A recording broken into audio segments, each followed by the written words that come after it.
Ìwé Máàkù orí 11.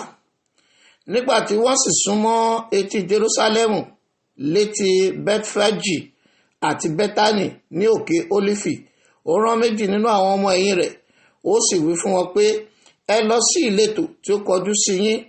Lójú kan náà, bí ẹ̀yin sì ti ń wọ inú rẹ̀ lọ, ẹ̀yin yóò rí ọmọ kẹ́tẹ́kẹ́tẹ́ kan tí a so tí ẹnikẹ́ni kò gùn rí.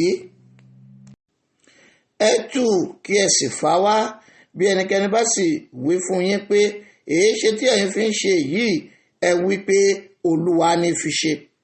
Lójú kan náà yóò sì rán wá sí yín yìí. Wọ́n sì mú ọ̀nà wọn pọ̀n. Wọ́n rí ọmọ kẹ́tẹ́kẹ́tẹ́ náà tí a so ní ẹnu ọ̀nà lóde ní ìta gbangba. Wọ́n sì tú. Àwọn kan nínú àwọn tí ó dúró níbẹ̀ sì wí fún wọn pé, kí ni ẹ̀yin ń ṣe tí ẹ̀yin fi ń tú ọmọ kẹ́tẹ́kẹ́tẹ́ nì?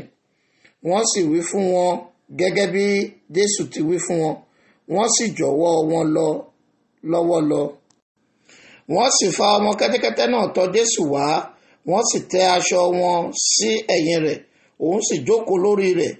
Àwọn púpọ̀ sì tẹ́ aṣọ wọn sí ọ̀nà. Àwọn mìíràn ṣẹ́ ẹ̀ka igi, wọ́n sì ń fún wọn sí ọ̀nà.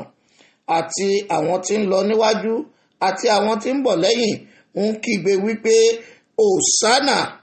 Olùbùkún ni ẹni tí ń bọ̀ wá ní orúkọ Olúwa.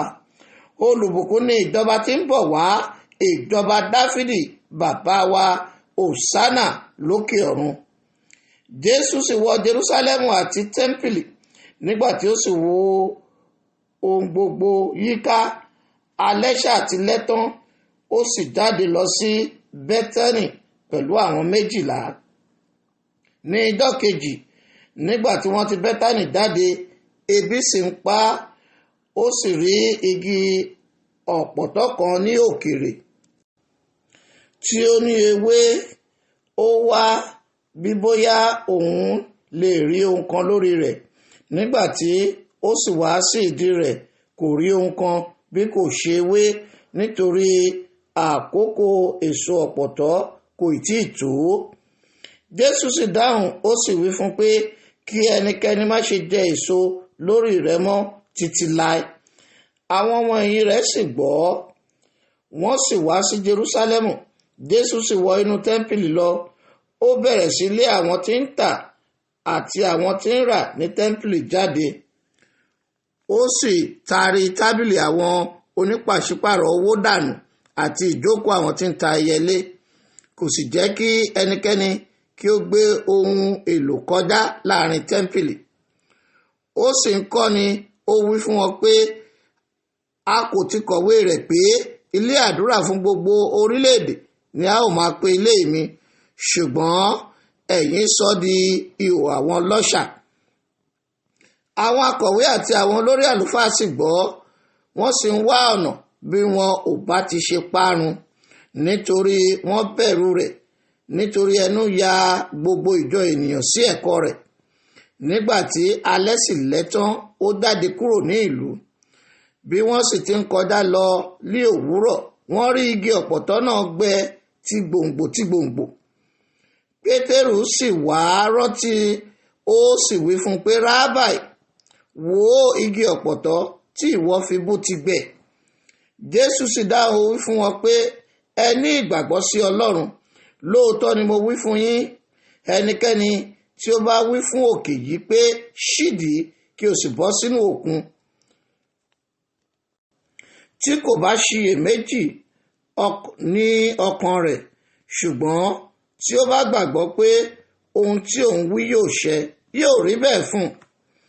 Nítorí náà ni mo ṣe wí fún yín, ohunkóhun tí ẹ̀yin bá tọrọ nígbà tí ẹ bá ń gbàdúrà, ẹ gbàgbọ́ pé ẹ ti rí wọn gbà náà, yóò sì rí bẹ́ẹ̀ fún yín. Nígbà tí ẹ̀yin bá sì dúró ń gbàdúrà, ẹ dáríjì bí ẹ̀yin kò bá ní ohunkóhun sí ẹnì kejì, kí bàbá yín tí ń bẹ ní ọ̀run bá lè dárí ẹ̀ṣẹ̀ yín jì yín pẹ̀lú. Ṣùgbọ́n bí ẹ̀yin kò bá dáríjì, bàbá yín tí ń bẹ ní ọ̀run kì yóò dárí ẹ̀ṣẹ̀ yín jì yín. Wọ́n sì tún wá sí Jerúsálẹ́mù. Bí ó sì ti ń rìn kiri ní tẹ́ḿpìlì, àwọn olórí àlùfáà àti àwọn akọ̀wé àti àwọn àgbààgbà tọ̀ wá, wọ́n sì wí fún pé, àṣẹ wo ni ìwọ fi ń ṣe nǹkan wọ̀nyí? Ta ni ó sì fún ọ ní àṣẹ yìí láti máa ṣe nǹkan wọ̀nyí? Jésù dáhùn ó sì wí fún wọn pé, èmi ò bi yín léèrè ọ̀rọ̀ kan kí ẹ sì dá mi lóhùn.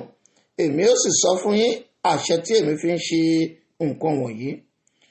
Bátísímù Jòhánù láti ọ̀run wá ni tàbí láti ọ̀dọ̀ ènìyàn? Ẹ dá mi lóhùn. Wọ́n sì ń bá ara wọn gbèrò wípé bí àwa bá wípé láti ọ̀run wá ni, òun ó wípé èé á ti ṣe tí ẹ̀yin kò fi gbà á gbọ́. Ṣùgbọ́n bí àwa bá wípé láti ọ̀dọ̀ ènìyàn, wọ́n ń bẹ̀rù àwọn ènìyàn nítorí gbogbo ènìyàn ka Jòhánù sí wòlíì nítòótọ́. Wọ́n sì dáhùn wí fún Jésù pé àwa kò mọ̀. Jésù sì dáhùn wí fún wọn pé èmi kì yóò sì wí fún yín àṣẹ tí èmi fi ń ṣe nǹkan wọ̀nyí.